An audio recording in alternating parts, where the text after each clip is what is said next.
ekenekwa m na Igbo bụ Igbo, ekenekwa m ụnụ. Asị m nke onye chinye agazieli ya, ị na-aghọtala na Igbo mụrụ nze mmụọ ọzọ.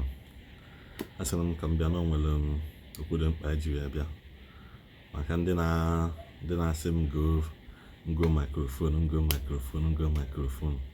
Asị m ka m gwa unu taata na o nwere ofu nwa afọ Igbo anyị na-enecha vidiyo m ofu mbosi sị m ndị n'aka nọmba m ka o gotele m mic, maka na m gwara na m enweghị mic na ka bidoro ebido. Wee sị oke na ka o gonye m microphone.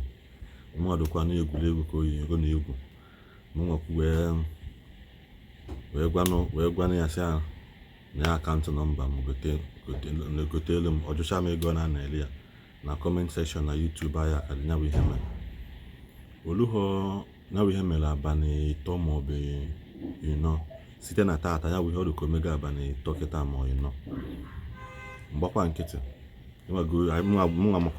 mụnwa dokwa n'ụmụ ihe njakịrị ya na-aga ama si n'oke nwerekwa okwukwe chelo. Anọziri m n'ụtụtụ nnyaa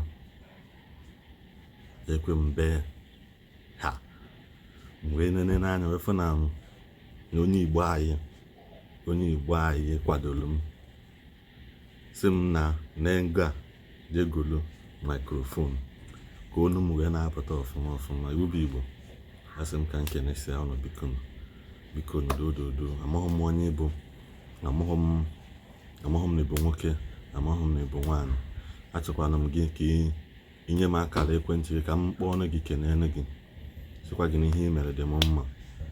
Mana tupu m na-edecha obulu ụzọ wepụsị ya kọmentị niile o mere na YouTube m nwesị ebe ọbụla ị nọ, ebulu nwoke ebulu nwaanyị, Chukwunna gozie gị mmaji pụrụ mmaji n'ihe ime dị m mma. Na microphone m ya abata izu ụka ọzọ na-abịa, mmeju ụkwụ m gaa ebe a na-ele ya ọwụghọ mbọsị Tuesday, Monday or Tuesday mma agarịrị mma azụtarịrị ya.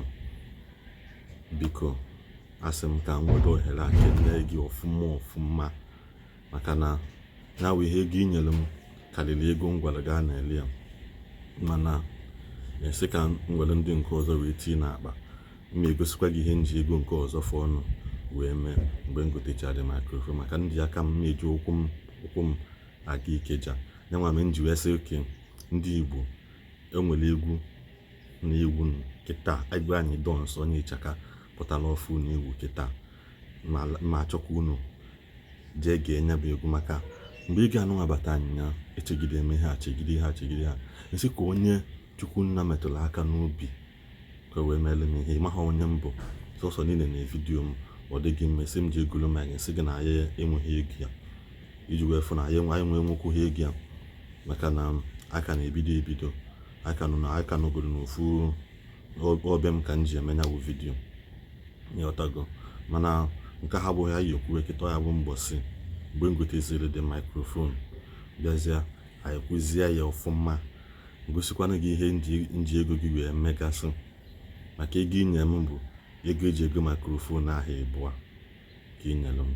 Nsị Jehova kwuchi ya gị mmaji pụrụ mma ebe ọbụla isi wee weta ya agbaga ma nkọ gị ịghọtago. Ebe ọbụla maka na atụghọ m anya na ihe emere m ya bụ ihe. Jehova gozie gị.